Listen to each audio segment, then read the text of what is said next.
Hello, humanity. My name is Brian James Hildebrand, with the glasses come off, here to give you a character bio today. For today, we are going to be doing a character bio of the main character from one spell, Blaine Allen. So, just who is Blaine? Well, Blaine is a 15-year-old boy who grew up on a farm in Saskatchewan. In the first opening pages of the book, he makes mention of the fact that he was born and raised in kind of small town life. He is not used to the big city, and he thinks Saskatoon is a big city when at 250,000 people in the greater urban area, Saskatoon is not some people's definition of a big city. So Blaine is a bit of a farm boy. His his mom and dad lived and worked on the family farm until they sold it to move to the city at the start of the book. As a personal side note, although I am not sure it's ever going to matter or end up in the books, I've kind of always pictured that before moving to Saskatoon, because, yeah, Blaine moves here to Saskatoon, which is why I refer to the book series as Harry Potter's more mature prairie cousin. Before he moved here, I always picture Blaine's family farm as being the farm my grandparents had down near the town of Southey in Saskatchewan. Uh, but the reason Blaine's family moved is because there was an incident in their town where Blaine saw something he probably shouldn't have seen. A couple of secret agents hold a couple of secret agents and a man in a trench coat who was bleeding out in a back alley, and the two agents just disappeared right in front of him, and then the man who was bleeding out told him to, get out of there, you don't want to be here, and, well, honestly, Blaine's memories are a little bit foggy on all of this, but after that incident, Blaine now had magic. Specifically, he had time and space magic. In the One Spell series, magic is divided into 12 schools, and I'll probably take some time to explain those at some point, but short and simple for Blaine's magic, he has time and space magic, and the primary abilities that this means he has is that he has teleportation, both short range, being able to hop 10 feet or 30 feet away, or long distance teleportation, which is a more difficult skill that he'll have to learn, such as being able to teleport from city to city, or being able to even just teleport himself to the top of a building when he wants to.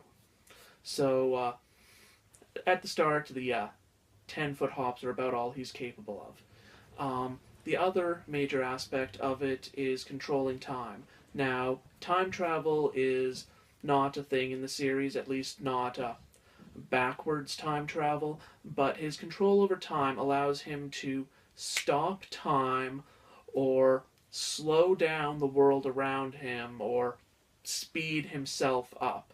Like, he can put everyone else on slow-mo or put himself on fast forward or just put the world on pause. Although he has to learn how to maintain that kind of power for any lengthy period of time. Blaine, when he got these powers, it kind of he didn't understand what was going on. It kind of messed with his head. He honestly is still going through a bit of PTSD because of what happened, and so because of that, as he mentions in the first lines of the book, he was in a psych ward for 6 weeks before moving to Saskatoon so that he could go to a school where people wouldn't know what he had spent the last summer doing.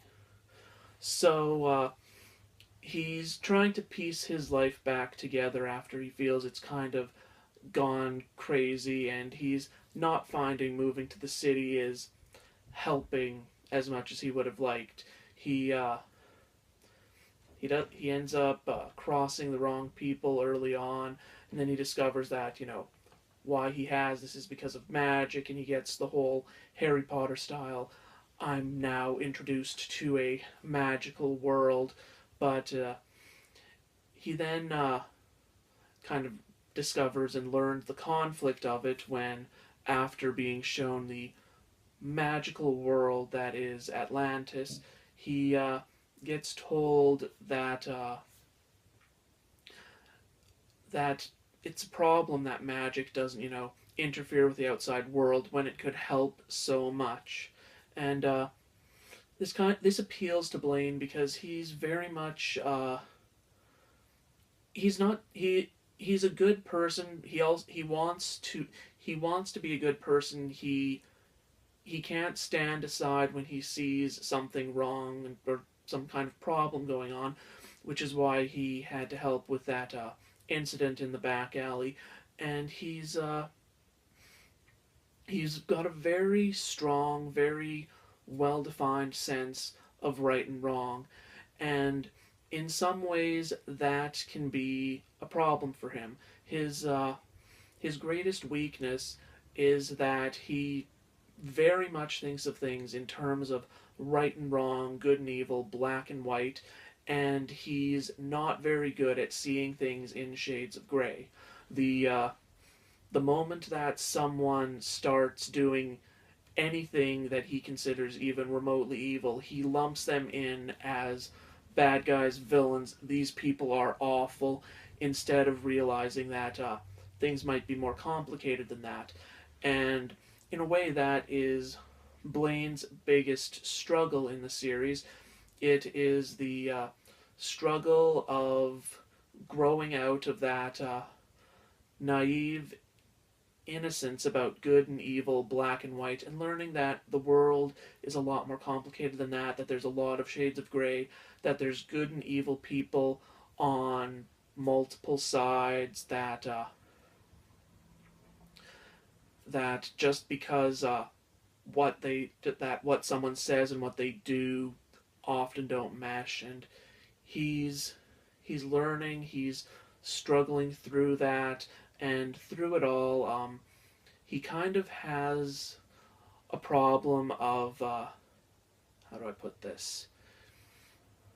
He tries to do things not necessarily on his own, but if he doesn't think someone is, mostly or all good, then he's not willing to accept their help no matter how badly he might need it. He's too stubborn and maybe a little too righteous or self-righteous in that way. He's one of those stubborn kids who, in their idealism, insists that the what I think is good and right is what's good and right, and everyone else is wrong. And part of the series will be the struggle of whether or not he can work past that. All in all, Blaine's journey is kind of growing up to accept that the world isn't as simple as he thinks it is, and sometimes that's a struggle for some people to accept. That is Blaine's emotional journey, and that is Blaine Allen. I hope you enjoyed this character bio. Goodbye, humanity.